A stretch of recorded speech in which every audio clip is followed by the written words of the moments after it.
네, 안녕하세요. 주말 잘 보내셨습니까?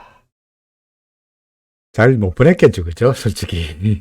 금요일 날, 우리나라 시간 밤 시간에, 우리나라 시간 아침, 토요일 날 아침입니다만은, 미국의 주가가 뭐 엄청나게 빠져가지고, 다우지수 900포인트, 뭐, 나스닥 지수 뭐 500포인트, 600포인트 빠지니까, 월요일 날 오늘 개정될 우리 시장에 대해서 암담한 생각이 들 수밖에 없었을 거고요. 그러니까 주말에 다소간 좀 불안불안하면서 보냈으리라고 생각이 됩니다. 뭐 그런데 오늘 주가는 뭐 걱정과는 달리 그죠? 뭐 미국의 시장은 큰 폭으로 떨어졌습니다만은 예컨대 팡 종목들 뭐 아마존이고 넷플릭스가 막 엉망진창이 됐습니다만은 그래도 우리나라 시장은 선방에서 그죠? 7.6포인트밖에 하락하지 않았고요. 그죠? 네, 나스닥도, 코스닥도 0.32%의 하락세밖에 나타나지 않았습니다. 그죠?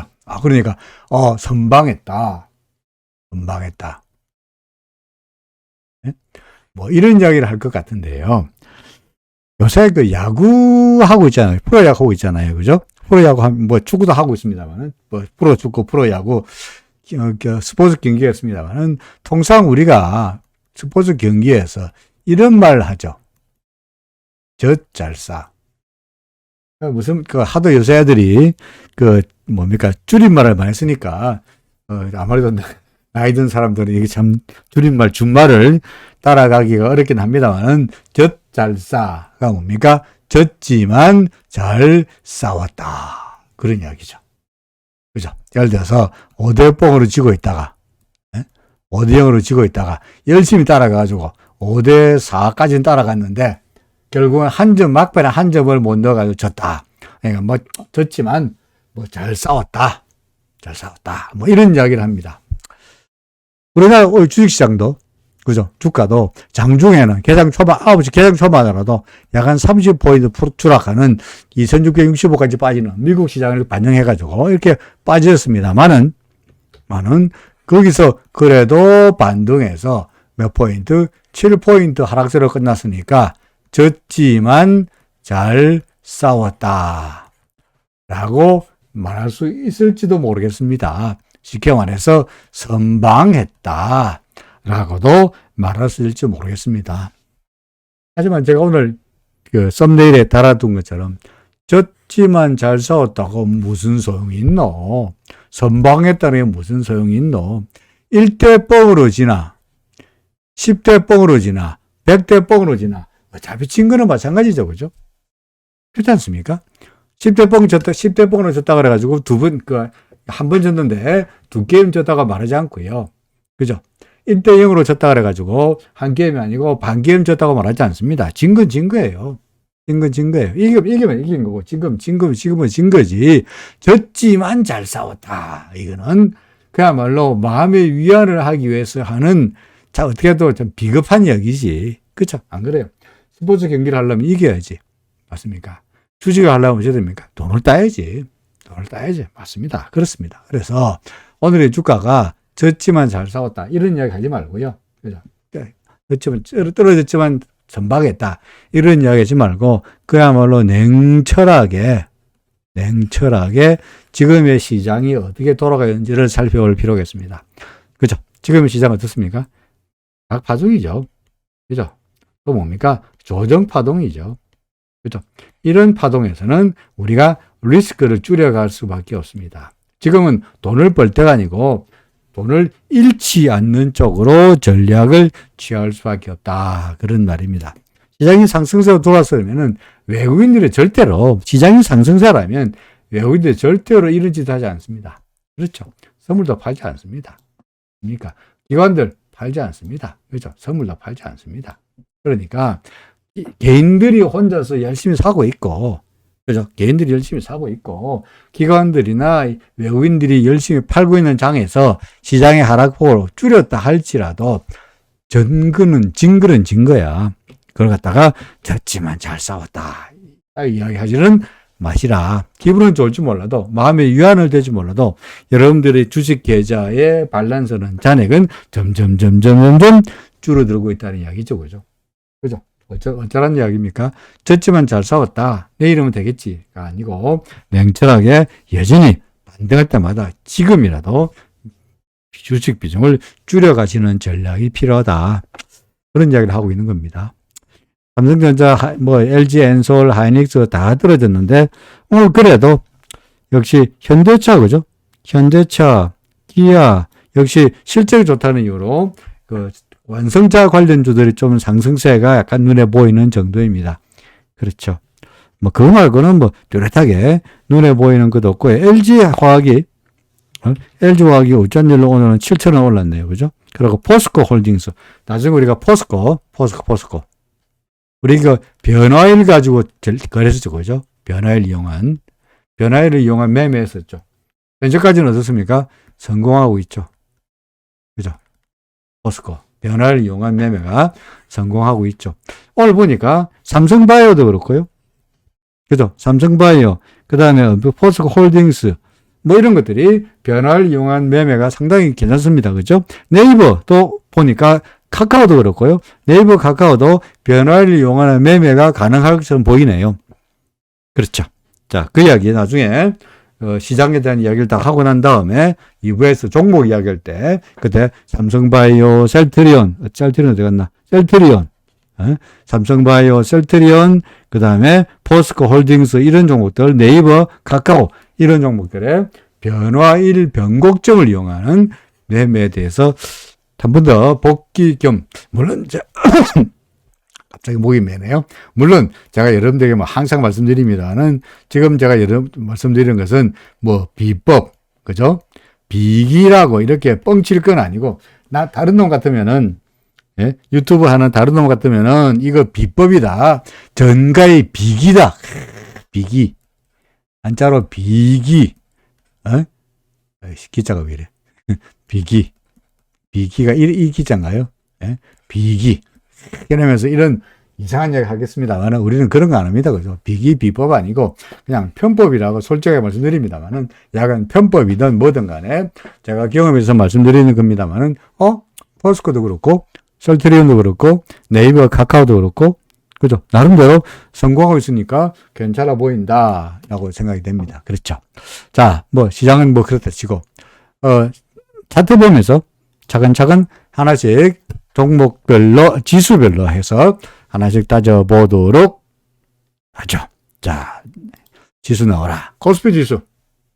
오늘 선방했습니다. 그렇죠? 아침 개장가에 비해가지고, 는 나름대로, 양봉도 만들어졌고, 아침에 개장은 까마득하면서 구름에서 떨어지는 그런 모습이었는데, 그래도 반등해가지고 구름 근처에 간당간당 지금 구름 밑에다가 이제 머리까지 박고 딱 달려있는, 절벽에 달려있는 그런 모습이죠. 그죠? 그러니까 간당간당한 모습입니다. 간당간당 아슬아슬. 그죠? 아슬아슬. 예, 아슬아슬. 인데, 근본적으로 우리는 일목균형표에서 전환선도 있고, 기준선도 있고, 선행스팬 1도 있고, 2도 있고, 구름입니다는 구름도 있고, 후행스팬도 있고, 여러 가지 다양한 괴선들이 있는데, 그 중에서 일목산이는 그 중에 다 중요하지만, 다 좋지만, 다 어느 하나 다섯 손가락 중에서 안 아픈 게 어딨노? 다 좋다. 하지만 그 중에서 최선호, 요즘 말로 말한다면 뭡니까? 애들 요즘 하나 말하자면 최애, 가장 좋아하는 것을 하나만 선택하라고 하면 뭐 선택한다고요? 후행스팬을 선택한다 그랬죠. 그죠? 후행스팬. 그러니까 후행스팬에 보면은 후행스팬의 캔들 밑에 있을 때는 근본적으로 하락세일 수밖에 없고, 후행스팬의 캔들 위로 올라가야 이게 뭔가 상승인지 뭔가 시장이 상승세로 돌았었다고 그나마 확률이 높아진다는 이야기죠. 후행스팬의 캔들 위로 올라간다고 해서 무조건 다 상승한 것도 아닌데, 후행스팬의 캔들 밑에 있을 때 주가가 상승세로 돌아서기를 기대하는 것은 확률이 매우 낮다 하는 이야기죠. 근데 현재 코스피 지수의 후행스팬은 캔들 아래쪽에 있죠. 그죠? 시장도 구름 밑에 있죠. 따라서 이런 것들이 다 후행스팬은 캔들이 저항을 받을 거고요. 그죠? 주가는 구름의 장을 받았다니까 오늘 선방 왔다 그래가지고 좋아할 일은 아닌 것 같고, 그리고 지난번에 제가 여기까지가 뭡니까? 이 파동이고, 다시 여기까지가 4번 파동이고, 여기가 5의 1이고, 여기가 5의 2라고 말씀드리면 적으죠. 뭐 아직 그 여러 가지 시나리오 중 하나입니다만은, 이게 틀리려면은 요거 위로 올라가면 틀린 거죠. 이 파동 끝으로 올라가면 틀린 겁니다. 합니다만은, 뭐 그렇다고 해서 아직까지 조정 파동의 시나리오가 틀렸다고 말하지 않습니다만은, 야간 간에 이 5-1, 5-2, 5-3의 시나리오가 틀리려 그러면은 5-2라고 생각되는 파동이 요 점 위로 올라가야 되는데, 아직까지는 뭐 5-2가 틀렸다는 시나리오, 틀렸다는 증거도 나타나고 있지 않고요. 그래서 근데 내일이나 모레나 나타난다면 혹시나 그게 5의 3이 된다면 이거는 3번 파동이니까, 그죠? 3번 파동이니까 이거는 어떻습니까? 강력한 하락 파동이 나타날 수도 있죠. 그죠? 이건 2번 파동이니까 지금 현재 나타나고 있는 걸 갖다가 이게 5-2라면 이게 2라면 2번 파동은 뭡니까? 조정 파동이니까 지금처럼 지루한 답답한 모습이 나타날 수도 있죠. 근데 그게 아니고 이제 떨어지는 쪽으로 시작해서 만약에 5-3이라 맞다면, 물론 이 전제가 맞다는 전제입니다만 5-3이라면 하락 파동은 강력할 것이다. 그러니까 오늘 주가가 뭐 선방했다, 젖잘싸했다 그런 이야기에 썩을 필요는 없고 마음의 위안을 가질 필요도 없을 것이다. 우리는 돈을 벌려고 하는 거지 마음의 위안을 얻으려고 주식시장에 들어온 건 아니죠. 그죠? 아니잖아요. 주식시장에 주가가 오르면은, 와, 내가 진작에 괜히 팔았네, 라고 후회하고, 주가가 떨어지면은, 그죠? 내가 저걸 왜 팔았을까, 왜 샀을까라고 후회하고, 그러면서도, 에이, 그래도 남들에 비해서 덜 떨어지지 않냐. 옛날에 YS 시절에, YS 대통령 시절에, 이 양반이 겁이 없었는지 뭐였는지, 겁도 없이, 그죠? 그 당시 이게 도대체 시장에 어떤 충격을 줄지 모르는 상태로 실명제를 덜그덕 단행했어요. 이거 우리 다 쓰고 있는 건 실명제, 금융실명제. 금융실명제를 단행했어요. 금융실명제 발표한, 우리 일요일 날 발표했는데, 월요일 날, 거의 모든 종목이 다 한가까지 갔어요. 왜냐하면 금융실명제로 하게 된다면, 그 실명제 안 하고 몰래 차명으로 하고 그 이름 빌리고 해가지고 숨어있던 돈들이 결국은 시장으로 밖에 나올 수밖에 없으니까 그 돈들이 숨어있는 돈들이 나오게 된다면 어떻게 하겠습니까? 숨어있는 자금이 나오려고 그러면은 주식을 팔아야 될 거 아니겠어요? 그러니까 모든 숨어있는 자금들이 시장에 겉으로 드러나면서 세무조사 맞고 두드려 받으면서 주가가 하락 압력을 받을 것이다 라는 이유로 금융실명제 시절가 발표되자마자 월요일 날 거의 모든 종목이 다 한가 갔어요. 근데 그 당시 제 친구가 은행 지점장을 하고 있었는데, 은행 지점장이래, 정구사 지점장을 하고 있었는데, 이 정구사 지점장, 자기 지점장한테 그 어떤 투자자 한 분이 좀 자기 기분 좋다고 자기 밥 사겠다 그러더래요. 왜? 예를 들어 다른 종목은 다 그 당시 예를 들어서 15% 빠졌는데 자기가 가지고 있는 종목은 자기는 10%밖에 안 빠졌다 이거야. 자기는 한가 안 갔다 이거야. 자기가 가진 종목은 한가 안 갔다 이거야. 그래서 그런 종목을 추천해 줬다고 고맙다고 제 친구한테 밥을 사더라 이겁니다. 뭐 친구가 지점장이니까 밥을 얻어먹긴 했습니다만은 세상에 15% 떨어진 놈이나 다른 사람은 한가 갖고 다른 종목은 자기는 10%밖에 안 떨어졌다고 밥 사는 거나 하나 주가가 오늘 떨어졌는데 7%밖에 안 떨어졌다고 그죠? 졌지만 잘 싸웠다 하는 거나 똑같은 심리죠. 그죠? 10% 터진 놈, 15% 안 터지다 뿐이지 10% 손해보면 손해 아니에요? 7% 떨어진 거는 7포인트 떨어진 거 아니에요? 그러니까 그런 생각 하지 마시라. 냉정하게 보시라. 뭐 그런 이야기입니다. 오늘 뭐 코스닥도 구름 받고 나가려고 그러다가 간당간당하게 걸려 있습니다. 그렇죠? 역시 마찬가지로 후행 스팬도 역시 캔들 아래쪽으로 내려왔으니까 믿을 바 못 된다 하는 이야기입니다. 달러드 원화 환율은 오늘 다소간 좀 어제 워낙 많이 빠졌으니까 오늘은 다시 9원 이상으로 반등세를 보였습니다. 근본적으로 해외 시장에서 달러 인덱스가 계속 강세예요. 내려올 줄 모르겠고요. 그죠? 달러 인덱스가 내려올 줄은 모르겠고, 해외에서 뭐 아시겠습니다만 금요일 날 미국의 10년물 금리가 현재 2.943%. 10년물 금리가, 10년물이 10이어가 2.943입니다. 그러니까 3% 될 때까지 얼마 남았습니까? 0.057% 남았습니까? 그죠?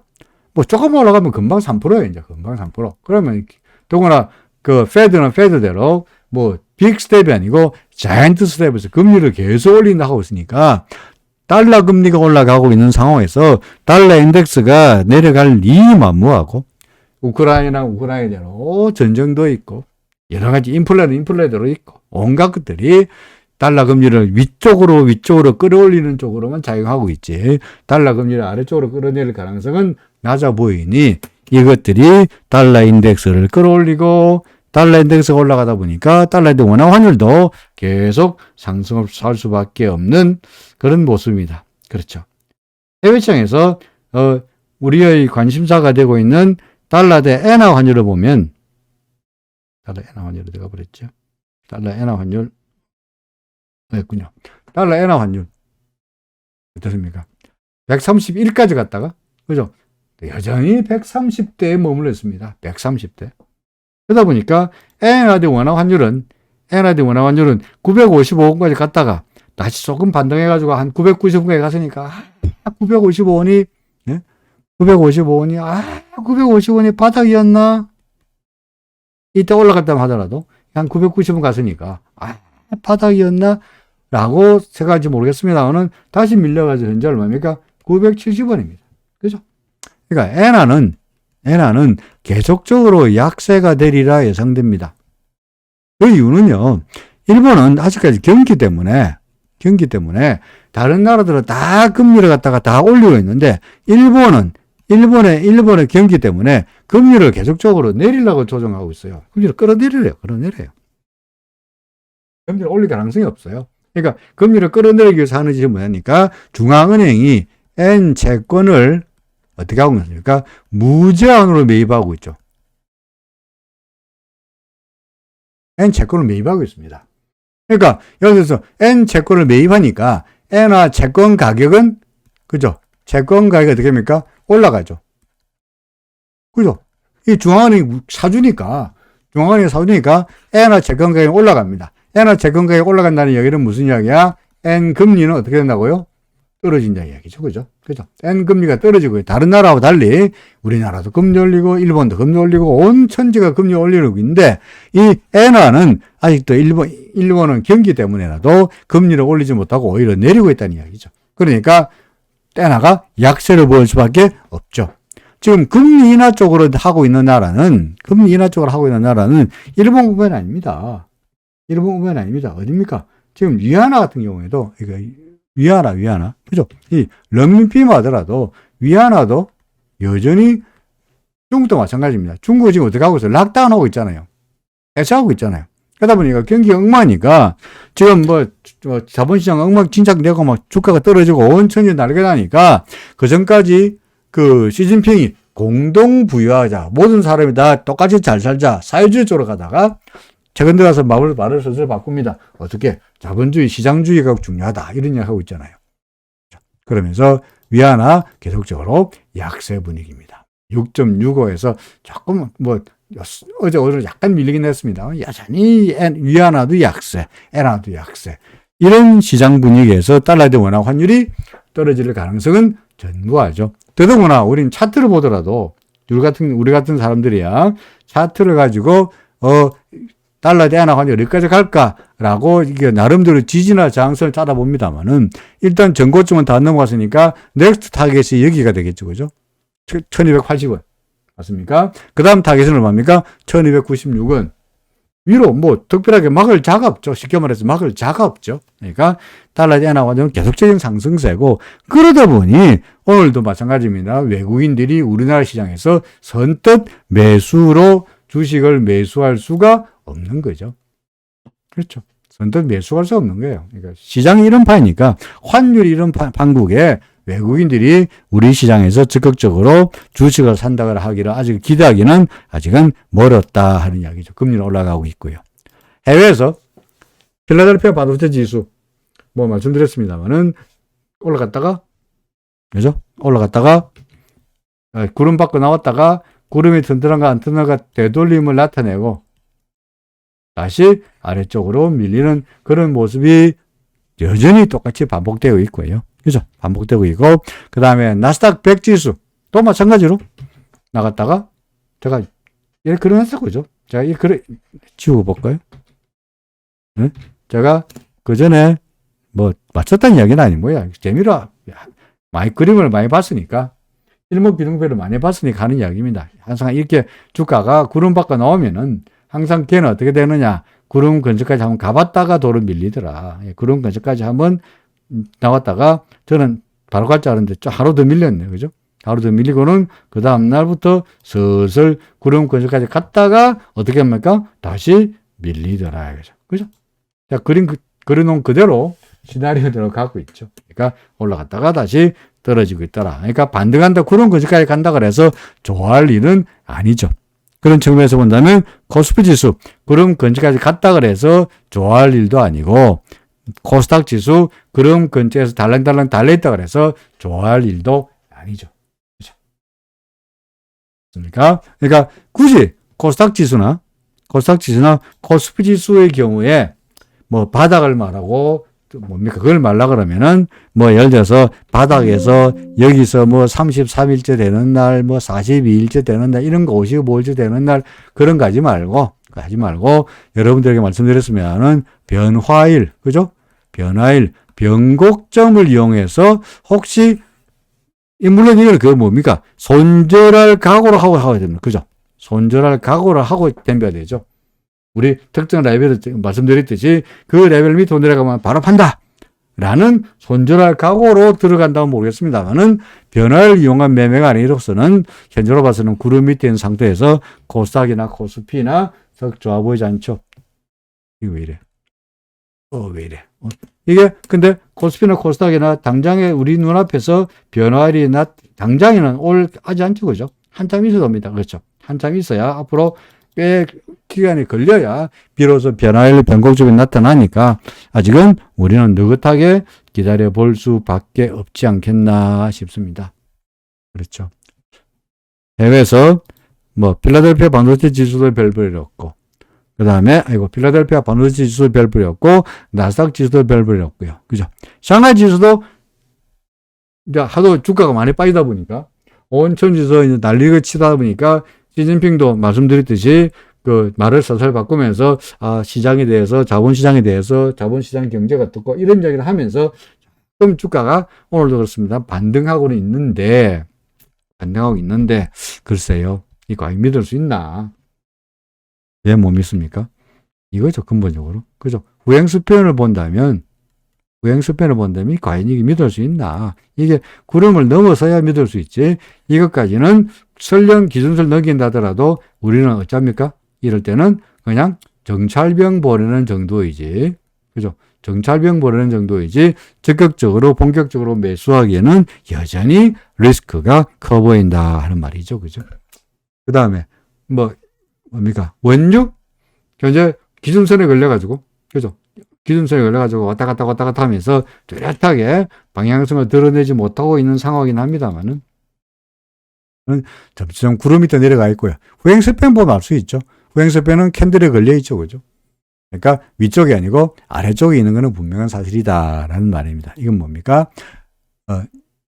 WTI고요. 그죠? 그 다음에 이거 뭐죠? 금. 그죠? 금은 어떻습니까? 처음에는 구름 밑으로, 기준선 밑으로 내려와서 나름대로 버텨보긴 했으나 점점 구름 근처까지 가봤으나 여전히 얘도 이제 구름에서 떨어져 나가 있는 모습이고 후행스팬도 역시 캔들의 저항을 바르는 모습이죠. 그죠? 이것도 역시 썩 좋아 보이는 양상은 아닌 것 같다라고 생각이 됩니다. 그러니까 금도 싹 좋아 보이지 않고 그 다음에 이 뭐죠? 그 WTI도 당장은 썩 그다지 뭐 예전 같은 그런 그 공급이 모자란다는 이유로 소위 공급 모자란다는 이유로 유가가 급등한 일변도의 모습은 나타나기가 어렵지 않겠나 싶네요. 비트코인은요? 뭐 그냥 전환입니다. 그죠? 비트코인은 그냥 전환입니다. 우리가 주말에 비트코인은 자는 사이에 우리가 놀고 있는 사이에 비트코인은 보다시피 여기서 한번 매도 신호 나타났다가 여기 한번 다시 매수 신호 나타났으니까 CCI를 넘나들었으니까 굳이 말한다면 여기서 넘었을 때 여기가 다시 뭡니까? 다시 매수 상태로 바뀌긴 했는데 그죠? 매수 상태로 신호가 CCI가 매수 신호로 바뀌긴 했는데 근본적으로 구름 아래쪽에 있다는 이유로 그죠? 아는 이유로 매수하더라도 그다지 많은 물량을 사고 싶지는 않네요. 후행 스팬도 그렇고요. 그러니까 CCI대로 매수하긴 하겠는데 여기다가 많은 쪽을 비트코인을 매수해가지고 리스크를 많이 늘려가고 싶지는 않다는 정도의 이야기였습니다. 시장은 어제는 왕창 오르고 사흘도 오르더니 오늘은 좀 밀렸습니다만은 그래도 봉으로 본다면 양봉해서 괜찮지 않느냐라고 할지 몰라도 아직까지는 후행 스팬이 캔들을 넘어서지 못했고 구름 아래쪽에 있고 그래서 여전히 저로서는 어떻습니까? 조심조심 보수적으로 현금을 늘려가고 새로 주식을 사는 것은 좀 부담스럽다 하는 의견을 주장하는 바이죠. 그죠? 특별한 이야기가 특별한 이야기는 없었습니다. 자, 약간 물 한 잔 마시고 할까요? 물 한 잔 마시고 조금 노래 하나만 살짝 얼른 듣고 그런 다음에 재빨리 또 2부에 종목별로 얼른 한번 살펴보도록 하겠습니다. 잠시만요.